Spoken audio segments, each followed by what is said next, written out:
Que Deus nos abençoe na exposição da palavra dele. Vamos abrir a palavra do Senhor? A carta de Paulo aos Efésios. Efésios capítulo 5.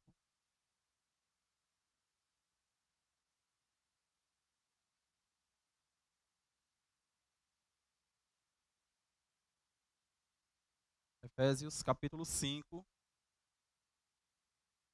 dos versos 23 a 33.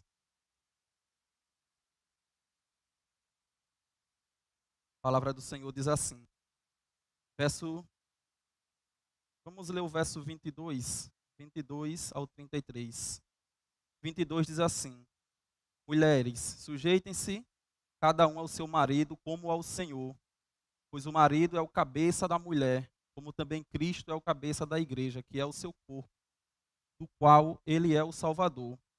Assim como a igreja está sujeita a Cristo, também as mulheres estejam em tudo sujeitas a seus maridos. Maridos, ame cada um a sua mulher, assim como Cristo amou a igreja e entregou-se por ela, para santificá-la, tendo-a purificado pelo lavar da água, mediante a palavra, e para apresentá-la a si mesmo, como igreja gloriosa, sem mancha nem ruga ou coisa semelhante, mas santa e inculpável. Da mesma forma, os maridos devem amar cada um sua mulher, como seu próprio corpo. Quem ama sua mulher, ama a si mesmo. Além do mais, ninguém jamais odiou o seu próprio corpo. Antes, o alimenta e dele cuida, como também Cristo faz com a igreja, pois somos membros do seu corpo. Por essa razão, o homem deixará pai e mãe e se unirá à sua mulher, e os dois se tornarão uma só carne. Esse é o mistério profundo. Refiro-me, porém, a Cristo e à igreja. Portanto, cada um de vocês também ame a sua mulher como a si mesmo, e a mulher trate o marido com todo o respeito. Meus irmãos, se tem algo que acontece constantemente nos nossos dias, e provavelmente alguns dos irmãos aqui já tiveram essa experiência, é de ouvir de alguém que nós não precisamos de doutrina, que a doutrina não é importante, que o importa mesmo é o seu coração, ou o quanto você se dedica a Deus, que doutrina não é importante. Alguns chegam até a usar um texto bíblico para embasar a sua fala e dizer que a letra mata, mas o espírito vivifica, né? Dizendo que nós não devemos nos preocupar com a doutrina, com o ensino, com a doutrina, com o ensino sistematizado da palavra de Deus e das escrituras. Mas isso não é verdade. E o não se preocupar com a doutrina, com o ensinamento que as escrituras traz, vai nos levar cada vez mais distante a fazer a vontade de Deus. Pois tudo aquilo que nós fazemos na nossa vida social, na nossa vida em comunidade, na nossa vida familiar, está diretamente ligado à doutrina, que é as escrituras, a palavra de Deus. E assim não é diferente na vida em família, na vida do casamento. O apóstolo Paulo pega a figura de Cristo e a igreja para falar quais são os deveres do marido e da mulher. Isso é bem profundo, porque a comparação de como deve ser o relacionamento de Cristo e a igreja é o mesmo relacionamento de como deve ser o marido e a mulher. Então, pensando nisso, os irmãos sabem, nós estamos nessa série de mensagens, né? A glória de Cristo na igreja local, e a mensagem de hoje tem como tema Cristo e a igreja. Então, pensando nisso, nós dividimos essa perícope, essa parte do texto em duas mensagens. Hoje nós iremos focar na questão de Cristo e a igreja, para que a gente possa compreender como essa relação de Cristo e a igreja, o que Cristo fez por ela, o quanto essa doutrina é bela, para que na próxima mensagem a gente possa voltar para esse texto e aí sim entender qual é o papel do marido e qual é o papel da esposa dentro do casamento. Amém? Então, nós vamos olhar para esse texto e esse texto, como eu disse aos irmãos, ele é muito belo. E o apóstolo Paulo já inicia dizendo que as mulheres, elas devem se sujeitar cada um ao seu marido como ao Senhor. E aí no versículo 23 ele diz assim: Pois o marido é o cabeça da mulher, como também Cristo é o cabeça da igreja, que é o seu corpo, do qual ele é o Salvador.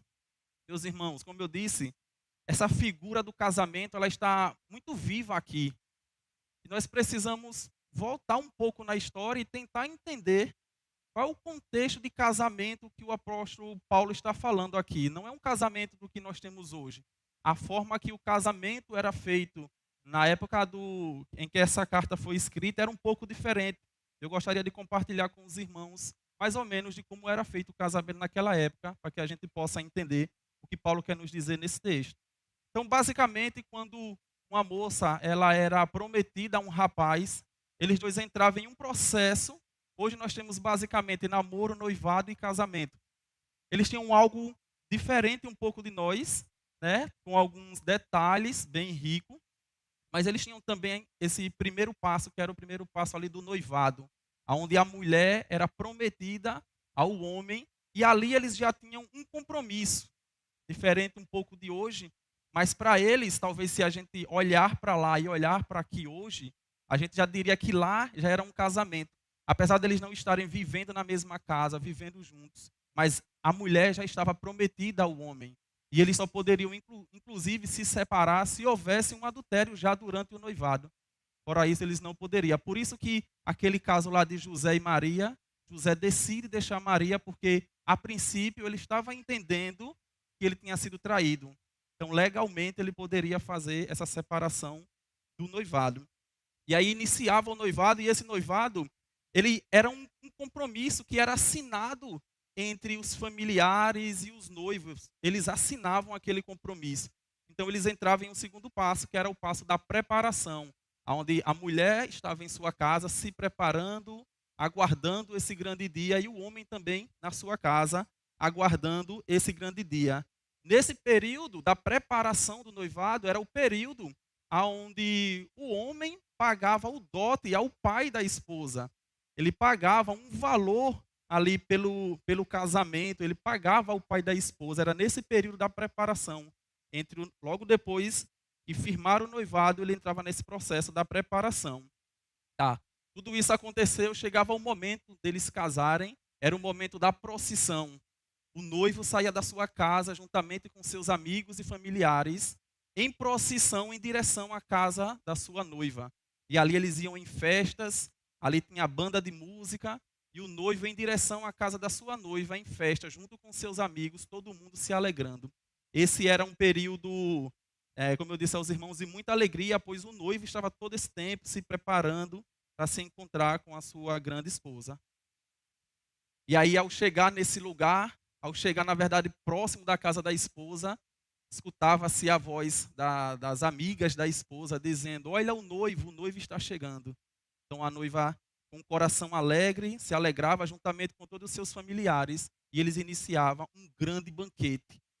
As festas eram as festas assim bem simples, e há mais ou menos ali de 1 a 2 semanas de festa direto, com muita bebida, muita comida. Então, todo esse contexto aqui vai nos ajudar a entender a relação de Cristo e a igreja.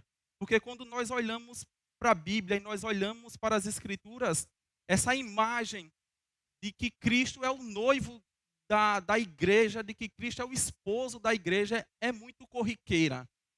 O tempo todo a gente vai ver nas Escrituras de que a igreja é a noiva de Cristo e Cristo é o seu noivo. Então, pensando nessa estrutura que eu acabei de falar aos irmãos, vamos para o livro de Efésios, ainda aí, em Efésios, o capítulo 1. Vamos ler os versos de 3 a 6.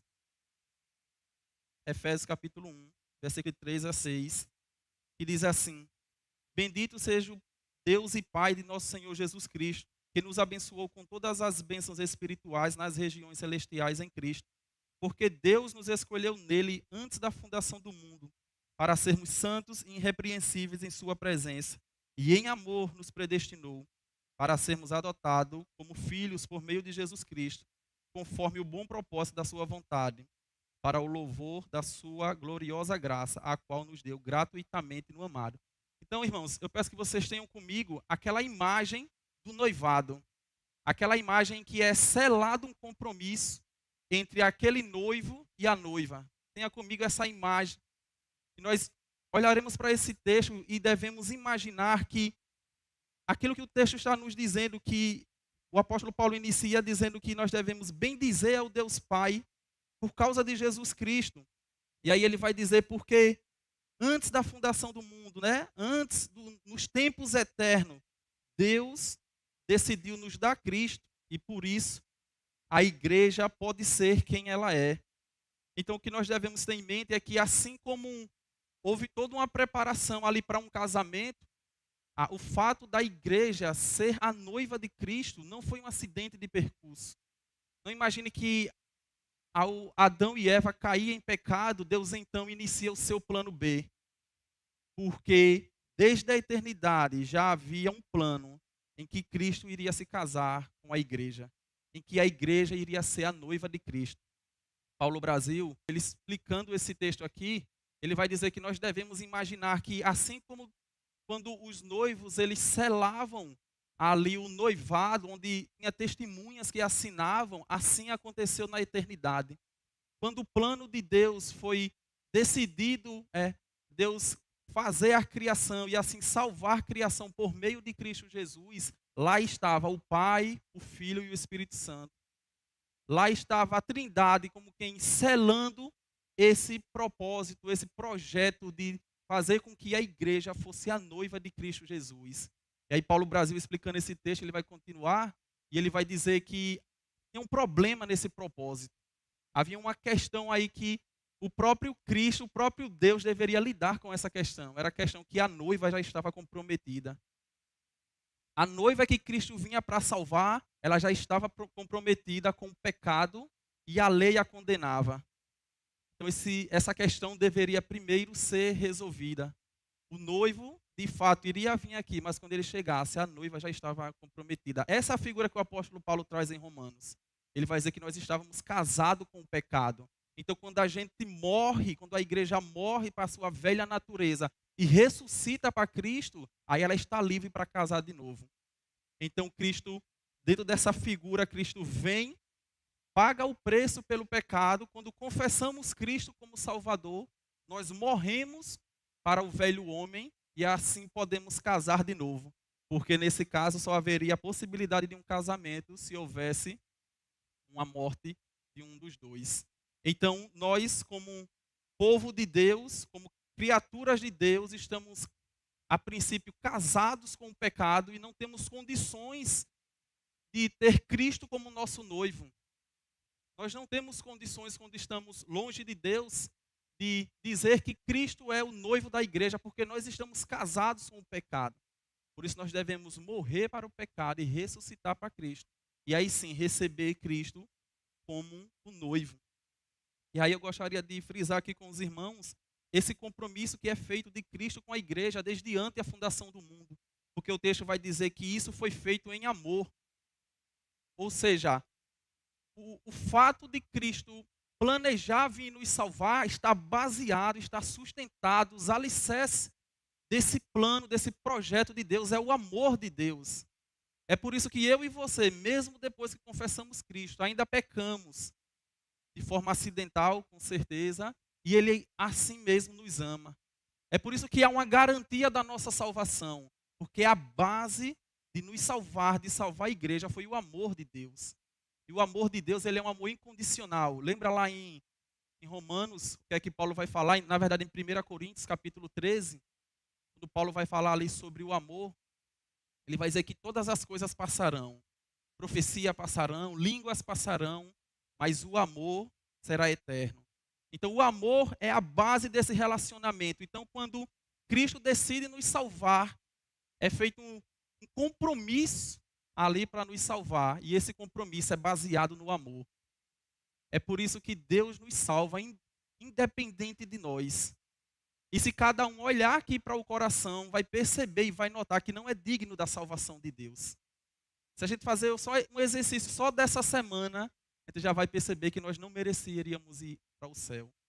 E que a ira de Deus sobre nós, Deus seria justo ao derramar toda a sua ira sobre nós. Mas glórias a Deus por Jesus Cristo, porque Ele nos amou e dentro do seu plano de salvar a sua igreja, o plano está com base no amor. E aí, como eu disse aos irmãos, nós devemos pensar Porque se de fato isso é verdade, se o que eu acabei de dizer aqui é verdade, como tem sido a nossa reação diante dessa realidade? Os irmãos veem como é importante entender a doutrina, entender o conhecimento bíblico, o quanto isso traz uma paz e um sossego para os nossos corações. E aí, como eu disse, eu gostaria de perguntar aos irmãos, como tem sido a sua reação diante dessa verdade? Entender que antes mesmo que você viesse à existência, já havia um plano de te salvar. O salmista vai dizer que quando o corpo dele estava sendo formado, Deus já sabia de todos os seus dias já estava contado. Como é saber que você está dentro do plano de Deus? Como é saber que você faz parte da noiva de Cristo? Como é saber que foi por você que ele se entregou? Como é que você reage a isso? Você reage a um simples comercial que você viu ali na televisão, diz, olha que bacana, aí vem o próximo comercial e você esqueceu aquilo, ou essa verdade está em seu coração e você procura viver a partir disso. Então, como eu disse aos irmãos, o segundo passo desse casamento judaico, pelo menos daquela época, era o passo da preparação, onde o noivo iria pagar o dote ao pai da noiva. Aí eu acho que eu não preciso falar muito, fazendo essa analogia com Cristo, né? Que Cristo pagou ao Pai. Irmãos, aquela imagenzinha que a gente vê na internet, eu não sei aqui quantos irmãos aqui já viram, né? Que tem um desenhozinho do demônio ali, demônio bem de filme, né? Aquela imagenzinha daquele bichinho vermelho, com um rabo, com um chifre. E do outro lado você tem um camarada ali, que quer dizer que é Jesus, e os dois em uma quebra de braço. Não sei quantos aqui já viram. Aquilo ali não existe, irmãos. A ideia é que Deus pagou o preço ao inimigo por nossos pecados. Certa vez eu vi um vídeo, e o vídeo dizia que um camarada estava com uma gaiola de passarinho, e ali ele saía com aquela gaiola, e alguém perguntava a ele, o que você vai fazer com essa gaiola? O que você vai fazer com esse passarinho? Aí aquele rapaz diz, simbolizando o inimigo, né? Vou pegar esse passarinho, vou tirar as penas dele, vou judiar, vou maltratar ele. Aí aquele homem diz, eu vou pagar o preço por esse passarinho. Quanto é que você quer nele? Então, simbolizando que ali era o inimigo e do outro lado era Deus. Isso é errado, irmãos. O preço que foi pago na cruz do Calvário foi ao próprio Deus. O preço que foi pago na cruz do Calvário não foi ao inimigo, foi ao próprio Deus, porque era a justiça de Deus que precisava ser satisfeita. Quando nós pecamos contra Deus, contra a santidade de Deus. Então, quando Cristo morre na cruz, e aí fazendo essa comparação do noivo que paga o dote ao pai da noiva, e Cristo paga então esse preço ao pai em nosso lugar. Imagine, irmãos, essa figura que o Paulo Brasil, como eu disse aos irmãos, ele traz, de nas regiões celestiais, nos tempos eternos, o plano sendo feito da salvação, sendo levantado um questionamento ali da justiça de Deus, de não tem condições dela ser a noiva de Cristo, pois ela já está casada com o pecado, a justiça de Deus falando. Então Cristo diz, mas eu vou lá pagar o preço por ela. Vai haver uma redenção, e aí sim, ela vai morrer para o seu antigo esposo, o pecado, que a lei condena, e ela assim vai poder estar livre para casar comigo. É por isso que quando a gente chega à igreja é necessário morrer para o pecado e nascer para Cristo. Então só faz parte da igreja de Cristo aquele que de fato morreu para o velho homem e está vivo para Cristo. Nós só podemos fazer uma aliança com Deus se nós deixarmos nosso antigo esposo, nosso antigo noivo, o pecado. Então Cristo vem e paga o preço ao Pai em nosso lugar. Ele paga o preço ali na cruz do Calvário. Ele não somente fez isso, ele não somente pagou o preço pelos nossos pecados, mas Efésios, o texto que nós lemos, o capítulo 5, versículo 25 e 26, o apóstolo Paulo vai dizer, maridos, ame suas mulheres, assim como Cristo amou a igreja, e entregou a si mesmo por ela, para santificá-la, tendo-a purificado pelo lavar da água, mediante a palavra. Então Cristo não somente salva a igreja, mas ele entra em um processo de santificar essa igreja, e é isso que nós estamos fazendo aqui nessa noite. Nós estamos no processo de santificação, onde a igreja, aquele que confessou a Cristo, de fato foi salvo, já recebeu a salvação em seu coração, está agora em um processo de santificação. Então Cristo, ele não somente pagou o preço pelos nossos pecados, mas ele nos salva mediante a a sua palavra. O apóstolo Paulo vai usar aqui a simbologia da água mediante a palavra. O texto de 2 Coríntios, ainda sobre esse assunto, o capítulo 11, versículo do 1 a 2, vai dizer assim, o apóstolo Paulo falando para aqueles irmãos: espero que vocês suportem um pouco da minha insensatez. Sim, por favor, sejam pacientes comigo. O zelo que tenho por vocês é um zelo que vem de Deus. Eu os prometi a um único marido, Cristo, querendo apresentá-los a Ele como uma virgem pura. O apóstolo Paulo, como ministro do Evangelho, como aquele que estava ali na frente da igreja, como líder da igreja, entendia que a missão dele era entregar a igreja a Cristo como se fosse uma noiva, como se fosse uma virgem pura. O apóstolo Paulo entendia que essa era a missão dele, entregar a igreja a Cristo como uma virgem pura. E aí a minha palavra nesse momento é diretamente para pastores que de repente aqui estão e líderes. Como você, como eu, como nós que estamos auxiliando na liderança da igreja, nós temos lidado com a igreja. Será se há uma consciência em nós de que o nosso trabalho é entregar a igreja a Cristo como uma virgem pura? Será se há em nós, como líderes, esse peso de que nós estamos lidando com a noiva de Cristo? E aí imagine aqui aqueles que casaram e as amigas, geralmente ali da noiva, né? Tem todo aquele momento de preparar o cabelo e olha, mulher, o vestido ficou um pouco torto.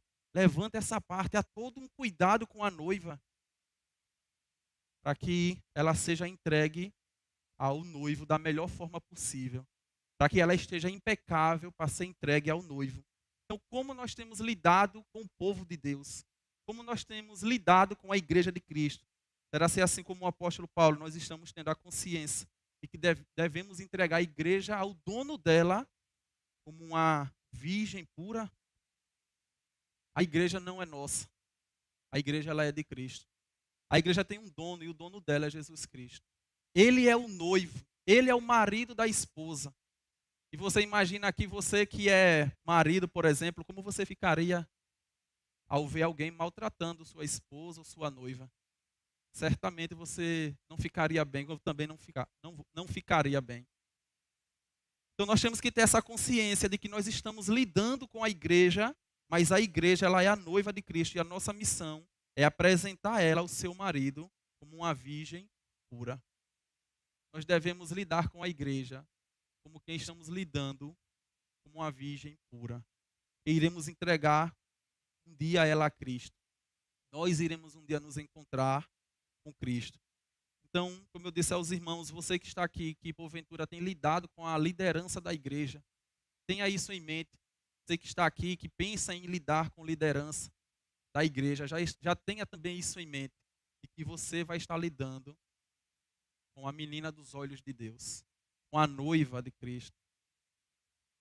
Que Deus nos ajude e coloque essa palavra viva em nossos corações. Então, primeiro passo é o passo do noivado, o compromisso é selado, então ali entre os noivos. O segundo passo é o momento da preparação, onde o noivo paga o dote ao pai da noiva. E o terceiro passo, então, é o passo da procissão. Como eu disse aos irmãos, é o momento em que o noivo, juntamente com seus familiares, eles vão encontrar a casa do noivo. O texto que nós lemos de Efésios, capítulo 5, ele vai dizer assim, 5:27. E apresentá-la a si mesmo como igreja gloriosa, sem mancha nem ruga, ou coisa semelhante, mas santa e inculpável. Então nós devemos pensar, baseado no ponto anterior, que haverá um momento em que a noiva encontrará o seu noivo. Haverá um momento em que a igreja se encontrará com o seu Cristo. E eu preciso fazer essa pergunta a você que está aqui nessa noite. Você ainda acredita nisso? Você ainda acredita de fato que um dia nós encontraremos com o Senhor? Que vai ser um momento de festa, um momento de alegria, que vai ser um encontro sobrenatural? Ainda essa verdade ainda está aí em seu coração? Ou as coisas desse mundo têm obscurecido essa verdade? De que o fim das nossas vidas não é aqui na terra. De que o propósito das nossas vidas não é aqui. E seus bisavós, certamente, os seus tataravós, não estão aqui para dizer isso. Que para eles já passaram, senão eles iriam dizer a você e a mim que a vida não é eterna. De que tudo isso aqui é passageiro. De que eles já se foram. E se a gente fizer esse exercício, quem foi nossos avós, quem foi nossos bisavós, se a gente descer mais um pouco, talvez a gente nem lembre quem foi, eu nem tenha conhecido, eu nem saiba, nem foto tenha, porque eles já se foram. E a prova disso é que isso aqui não é eterno, e que isso aqui é passageiro. Então nós devemos viver sabendo que um dia nós iremos em procissão encontrar com o nosso Cristo, encontrar com o nosso Senhor. Essa é a beleza de Cristo e a igreja. É saber que um dia haverá um encontro de Cristo e toda a sua igreja. E o apóstolo Paulo, de forma encantadora, ele fala sobre isso. Aos Tessalonicenses, quando ele escreve no capítulo 4, versículo 15 a 18, ele vai dizer assim, na primeira carta: dizemos a vocês pela palavra do Senhor, que nós, os que estivermos vivos, os que ficarmos até a vinda do Senhor, certamente não precederemos que dormem. Pois dada a ordem com a voz do arcanjo e o ressoar da trombeta de Deus, o próprio Senhor descerá do céu, e os mortos em Cristo ressuscitarão primeiro. Depois nós, que estivermos vivos, seremos arrebatados juntamente com eles nas nuvens, para o encontro do Senhor nos ares, e assim estaremos com o Senhor para sempre. E aí ele finaliza dizendo assim: console uns aos outros com essas palavras. Você tem consolado alguém com a eternidade? Quando você lidar com alguém que está sofrendo com as coisas dessa terra, qual tem sido os seus conselhos? Vai passar?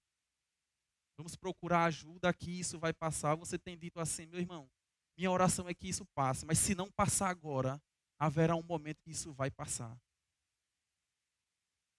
Eu acredito que isso nos ajudará a lidar com as questões dessa terra. Então, como eu disse aos irmãos, de forma assim, muito linda, o apóstolo Paulo convoca aqueles irmãos para dizer a eles: vocês serão tirados dessa terra. Vocês não precederão os que dormem já em Cristo ressuscitarão. Depois nós que estivermos vivos, seremos arrebatados e encontraremos com o Senhor nos ares, para essa grande procissão, esse grande banquete. Isso é lindo, irmãos. Saber que encontraremos com o nosso Cristo. E aí você é livre para imaginar sobre isso. Pode ser que não seja da forma que você imaginou, mas sua mente é livre para pensar sobre isso, de como esse momento vai ser tão glorioso, de encontrar com o Senhor das suas almas, de encontrar com o seu Cristo, aquele que em um dado momento da sua história te encontrou e mudou a sua história. Você não é mais o mesmo depois que você descobriu que Cristo existe. Sua vida mudou completamente. Talvez as pessoas ao seu redor, sua família, não entendeu por que essa mudança, mas você sabe que sua vida mudou. Imagine esse momento de encontrar com o seu Senhor. E não só você, mas toda a igreja reunida nessa grande procissão, nessa grande festa. Imagine encontrar Abraão. Imagine encontrar Isaac, os patriarcas.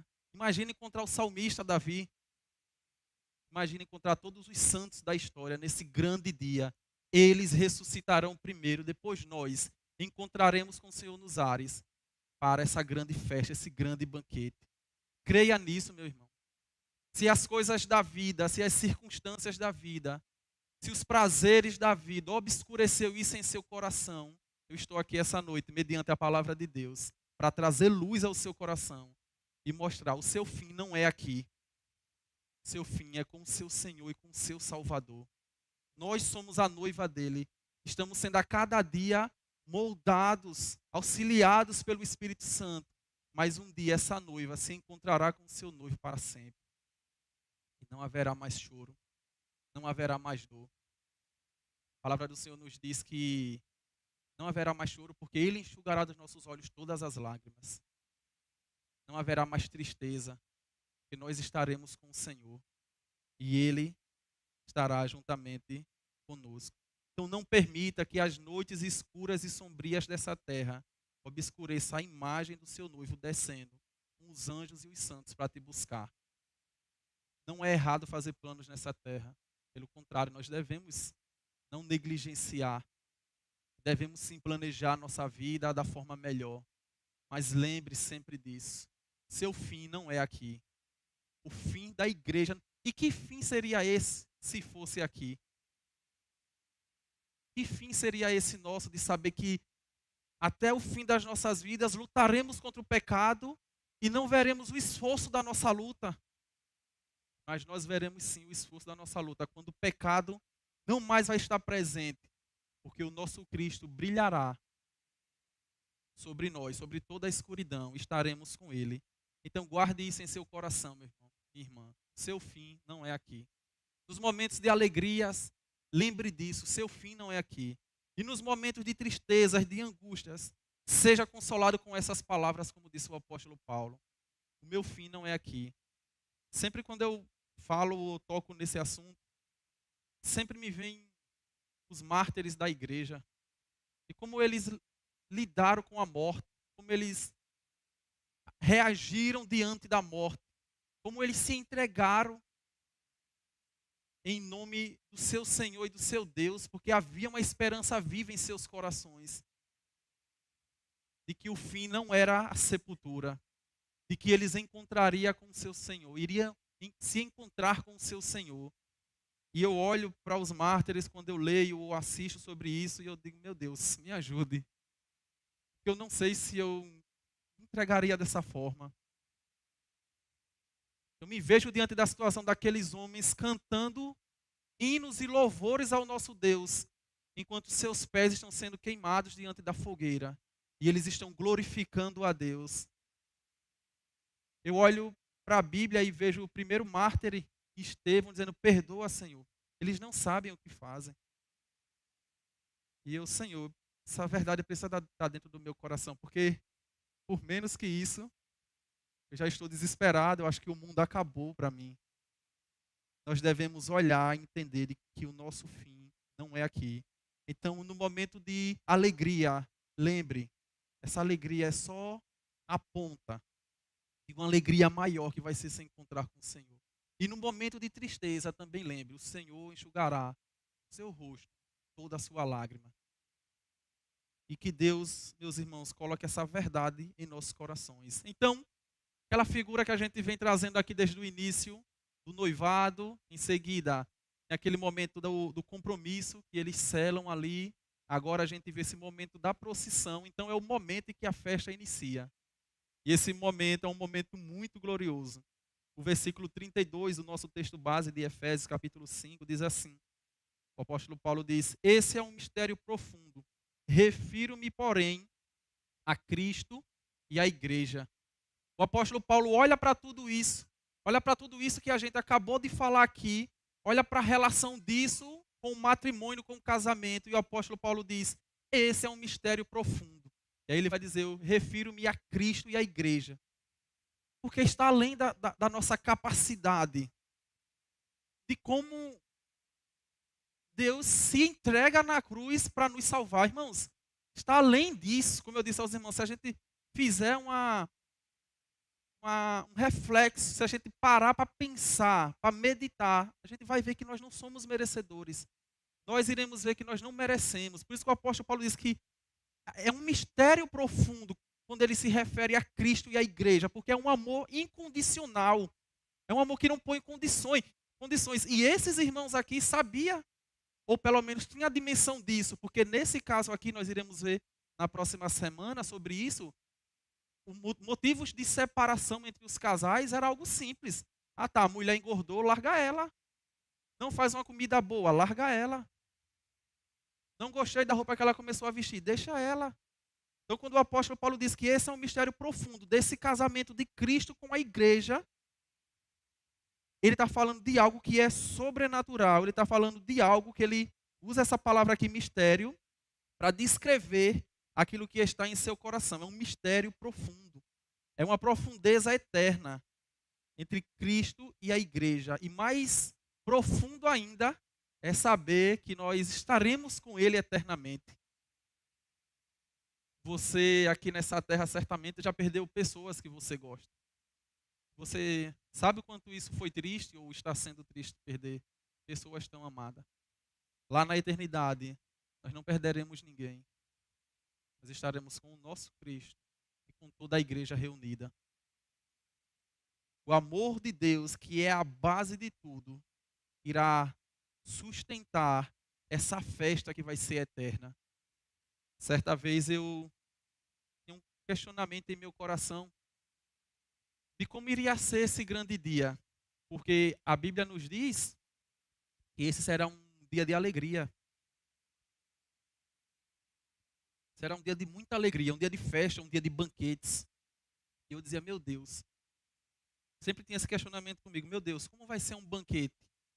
Eu saber que de repente minha mãe não foi. Eu imaginar que mesmo eu pregando sempre, falando do Senhor, ela com seu coração endurecido não aceitou o Senhor. E a gente sabe que só existe dois caminhos. E aí eu pensava em um amigo meu, começava a pensar na minha família, eu dizia, meu Deus, eu tenho esse conflito dentro de mim, não vai ser um dia de alegria, vai ser um dia de tristeza. Ou pelo menos vai ser um dia misturado entre alegrias e tristezas. Eu vou ver, como eu disse, os santos do passado, mas vou lembrar e vai estar em mim uma tristeza profunda daqueles que se foram. E aí, o pastor Márcio tem sido uma bênção em nossas vidas. E aí eu fui conversar com ele, pastor, eu estou com um conflito aqui. Como é que eu consigo lidar com essas verdades? Eu sei que a Bíblia diz que isso é a verdade, como eu vou lidar com isso? E aí ele me explicou, tem muito tempo isso, acho que uns 2 anos isso.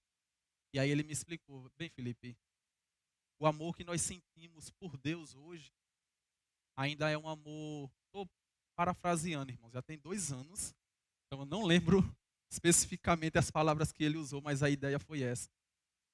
O amor que hoje nós sentimos por Deus é um amor obscurecido pelo pecado. O apóstolo Paulo nos convoca aqui com que os nossos corações sejam dilatados, né? Sejam abertos ou sejam estendidos para entender a dimensão desse amor. E aí ele disse, mas lá na eternidade, nossos corações será dilatado, será aberto. E nós conheceremos o Senhor como Ele é. Nós amaremos ao Senhor acima de todas as coisas. E eu fui explicar isso à minha esposa. Não fui muito feliz nisso, mas tentei dar alguns exemplos a ela daquilo que eu tinha entendido, para que ela entendesse também. Imagine comigo, é uma pessoa que você ama muito, e ela está diante de um assassino, de um ladrão. Ela estava em um certo local, e de repente alguém tomou ela ali, e a vida dela está sendo ameaçada. Ou a vida do ladrão, ou a vida da sua esposa. O que é que você faria? O amor pela sua esposa, você faria tudo possível para livrar ela daquele local e até mesmo tirar a vida do outro, para não machucar ela. Esse é só um ponto de como vai ser o nosso sentimento diante de nosso Deus. Os nossos corações vão estar tão preenchidos com Deus, de que nós olharemos para aqueles familiares nossos, amigos nossos, que rejeitaram o Evangelho, e iremos dizer, o nosso Deus foi justo. A justiça de Deus puniu ele e glórias a Deus por isso. Sei que é uma verdade dura, mas essa é a verdade do Evangelho. Pois senão lá seria um local de tristeza, se eu me contentei com essa fala do pastor Márcio, e tenho trazido isso em meu coração. Tenho as responsabilidades com aqueles que eu quero que estejam comigo nesse grande dia, mas há um conforto em meu coração de que se eles não forem, essa foi uma decisão que eles tomaram e que Cristo não será menos glorificado por causa disso. Pelo contrário, ele é justo e verdadeiro. Então, o livro de Apocalipse, ele vai trazer essa figura, então, desse momento glorioso, desse momento em que a igreja se encontra com o seu Senhor, desse momento que acaba a grande procissão e começa o tempo de festa, de avivamento. Apocalipse capítulo 21, você pode acompanhar em sua Bíblia ou no telão. Apocalipse 21, versos de 1 a 5. O apóstolo João diz assim: Então vi um novo céu e uma nova terra, pois o primeiro céu e a primeira terra já tinha passado, e o mar já não existia. Vi a cidade santa, a nova Jerusalém, que descia do céu da parte de Deus, preparada como uma noiva adornada para o seu marido. Ouvi uma forte voz que vinha do trono e dizia: agora o tabernáculo de Deus está com os homens, com os quais ele viverá. Eles serão seus povos. O próprio Deus estará com eles e será o seu Deus. Ele enxugará dos seus olhos toda lágrima. Não haverá mais morte, nem tristeza, nem choro, nem dor, pois a antiga ordem já passou. Aquele que estava sentado no trono disse: estou fazendo nova todas as coisas. E acrescentou: escreva isto, pois estas palavras são verdadeiras e dignas de confiança. Essa é a imagem que precisa estar em seu coração. Se possível, pegue esses textos, imprima ele, coloque em um quadro, coloque lá em seu quarto, na parede da sua casa, coloque na sua geladeira. E nos tempos de angústias e tristezas, vá lá diante dessa palavra e veja que o Senhor enxugará dos seus olhos todas as lágrimas. E vai haver um dia em que a dor não vai mais existir. E que vai haver um dia em que não vai ter mais choro. Onde a antiga ordem já passou, a ordem onde o pecado reina, da existência do pecado. E aí o texto diz que o tabernáculo de Deus estará entre os homens. Sabe o que esse texto quer dizer, irmãos? O próprio Deus estará entre nós de forma especial, por assim dizer. Essa ideia de que eles iriam até o tabernáculo para oferecer sacrifícios a Deus e que Deus estava ali no tabernáculo. Ele diz: agora é Ele que vem e vai estar entre vocês. Se agora o Espírito Santo ele habita entre nós, no novo céu e na nova terra, nós habitaremos em Deus, porque Ele é o nosso tabernáculo, Ele é o local onde estaremos glorificando Ele para sempre. E aí ele diz que Ele está fazendo nova todas as coisas. Então é sobre esse mistério que o apóstolo Paulo está falando lá em Efésios. Sobre esse mistério entre Cristo e a igreja. E o que nós devemos lutar é não fazer a coisa no automático. É não vir à igreja porque é mais um domingo e é um dia que eu tenho que cultuar a Deus. Mas estar com essas verdades em nossos corações, domingo após domingo. De que eu não vim para um encontro de pessoas simplesmente, mas eu vim cultuar ao nosso Deus.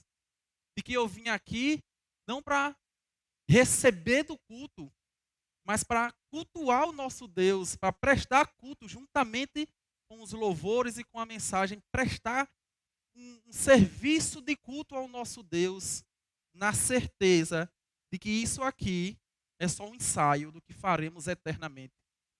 Certamente você, a gente nós já fomos para algumas festas e banquetes. A gente ficou muito triste quando acabou, né?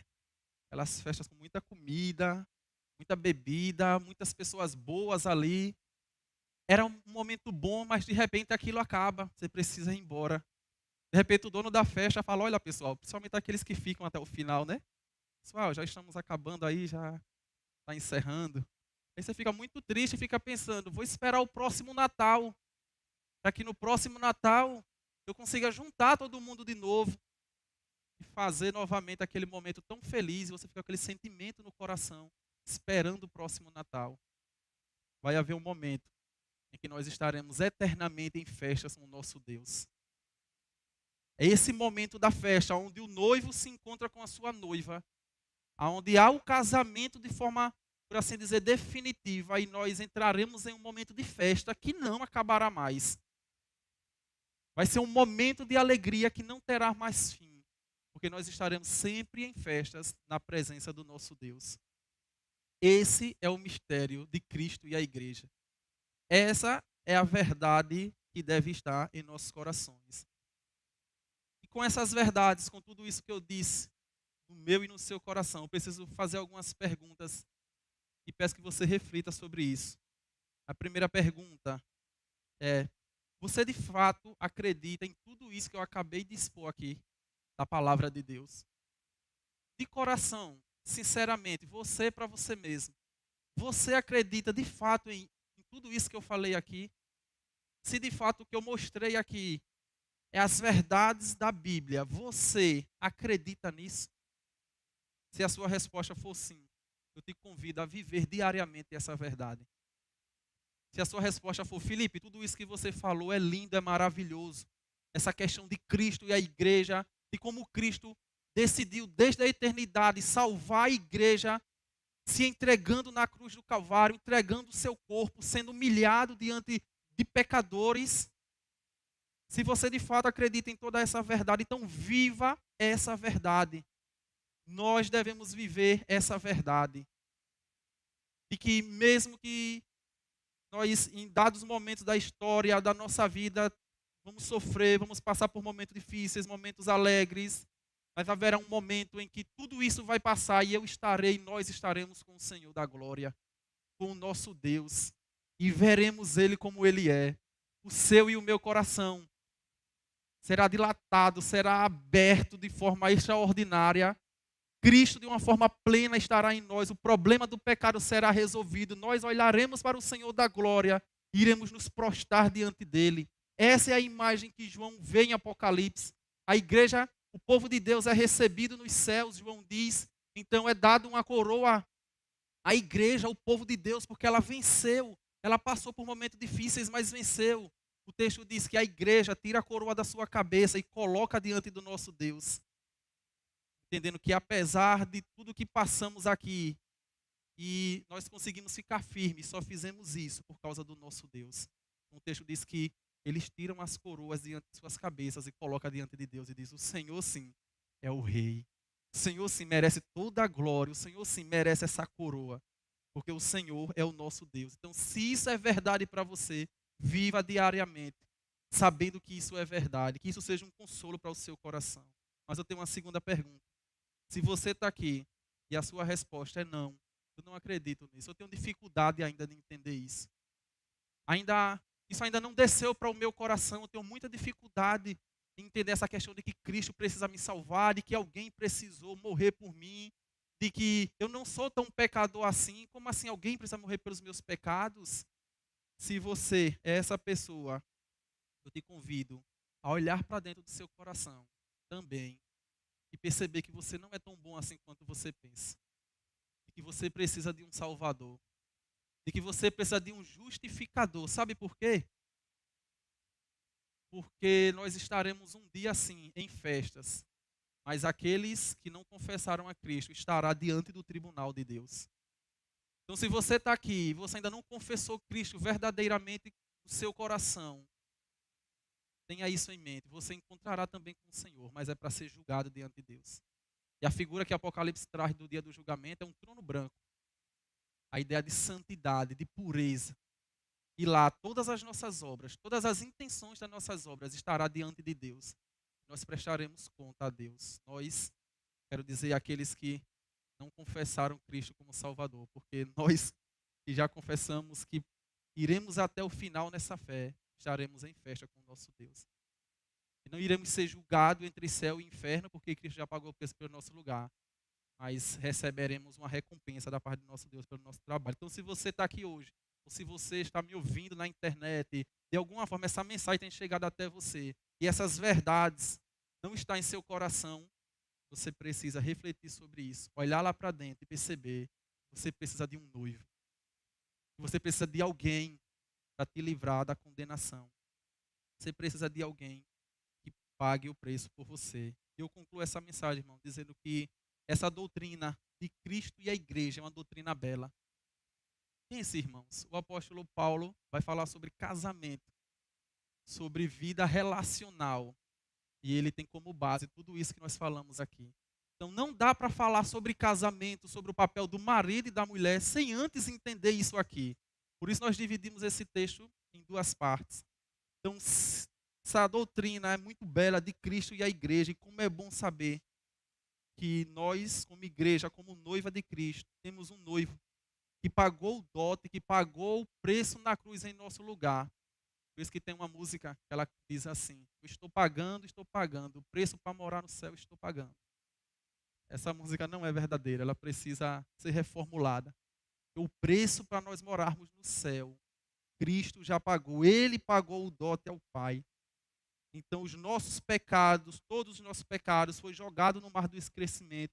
Cristo nos salvou, nos fez sua noiva, nos deu uma família que é a igreja de Cristo, a noiva de Cristo, e nós temos a certeza de que encontraremos com o nosso Deus e será um momento de festa, o momento do casamento. Nós olharemos para Cristo, nós iremos olhar para a sua obra na cruz e iremos ficar regozijados com tudo que ele fez. E a nossa vida precisa ser vivida aqui e hoje, baseado nessa verdade. Que Deus nos ajude, me dê força, te dê força a olhar para tudo isso e viver a cada dia da vida cientes de que isso é uma verdade. Como eu disse aos irmãos, de que toda alegria terrena vai passar, mas também toda a tristeza irá passar. E nós estaremos com o nosso Cristo. E que festa vai ser essa, irmãos? Se alegre com isso. Que o seu coração se alegre em saber que você vai estar com o seu Cristo, que você vai estar com o seu Senhor.